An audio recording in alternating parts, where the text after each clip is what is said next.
Salam sehat dan salam sejahtera untuk kita semua. Perkenalkan, nama saya Tristia Agustina dengan NIM DBB 117057. Pada saat ini, saya akan mempresentasikan proyek studio perancangan arsitektur tingkat 4, yaitu merancang pasar grosir Palangkaraya. Poin 1. Deskripsi singkat. Pasar grosir ini dinamakan Sarunai Grosir PKY. Kata Sarunai diambil dari bahasa suku Dayak Manyan yang mempunyai definisi sangat termasyur. Pasar grosir merupakan tempat usaha perdagangan yang menjual barang dalam jumlah besar, seperti lusinan, kiloan, satu dus, satu karton, dan lain-lain.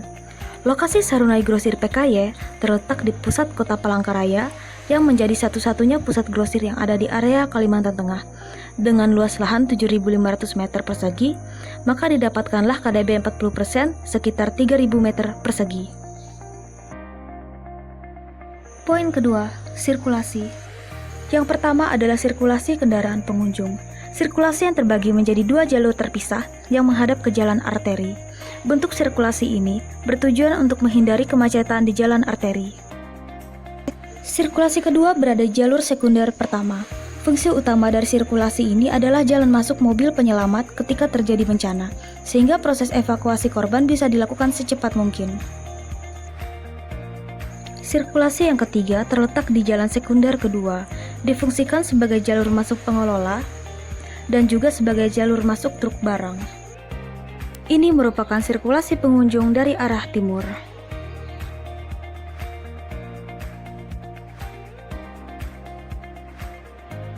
Dan ini merupakan sirkulasi pengunjung dari arah utara. Terdapat ramp untuk penyandang disabilitas dan juga terdapat area drop-off penumpang.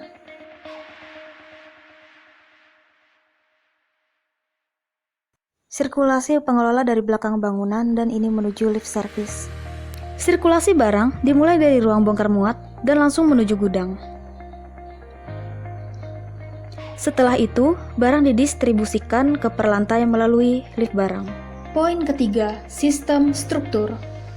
Pada tahap awal pembangunan struktur, tentu saja dimulai dari pondasi. Pondasi yang digunakan adalah footplate dan tiang pancang sebagai penyangganya. Tahap kedua adalah slough. Slough berfungsi sebagai pengikat antar kolom sehingga struktur bangunan menjadi kaku dan aman terhadap gempa, angin, dan lain-lain. Ketiga adalah kolom. Kolom berfungsi untuk meneruskan beban seluruh bangunan ke pondasi. Dan keempat adalah balok. Balok berfungsi sebagai dudukan lantai dan pengikat kolom lantai atas. Pada pengerjaan kolom dan balok terus berulang hingga mencapai lantai teratas yaitu lantai 6 atau bisa disebut sebagai rooftop. Dan struktur terakhir yang berperan penting pada bangunan tingkat tinggi adalah core. Core berfungsi untuk menahan gaya lateral dan menambah kekakuan bangunan. Poin keempat, sistem utilitas. Core pada bangunan ini mempunyai luas 400 meter persegi yaitu 20% dari luas lantai. Sistem utilitas diletakkan di dalam core. Yang pertama adalah tangga darurat, yang kedua adalah lift pengunjung dan lift service, WC perempuan dan WC laki-laki, lift barang pengunjung dan lift barang pedagang dan juga pengelola, saf listrik, sound system, telepon, CCTV, saf sistem plumbing air bersih, plumbing air kotor, dan saf sampah, ruang AHU, dan terakhir, sisa ruang digunakan sebagai gudang. Poin kelima, interior. Interior yang akan saya tampilkan adalah kios.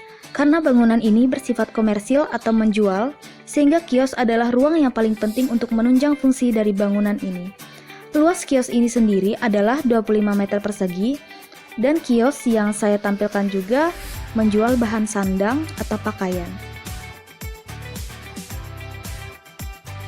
Poin keenam, kulit bangunan. Pada lantai dasar, disprofil sebagai elemen estetika agar tidak terkesan membosankan. Pemberian bentuk elemen vertikal untuk mempertegas tinggi pada bangunan. Pemberian bentuk horizontal dengan bentuk yang dinamis agar tidak terkesan monoton.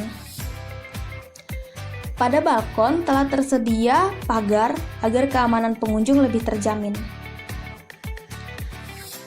Pada bukaan view from side, diberi sun shading dengan pola Voronoi agar fasad lebih terlihat modern. Menambahkan dinding kamprot yang bertekstur kasar dan diberi cat hijau untuk mengimplementasikan lumut sebagai variasi kulit bangunan. Pada bukaan di bagian timur dibuat sun shading. Terima kasih telah menonton video saya. Sampai jumpa!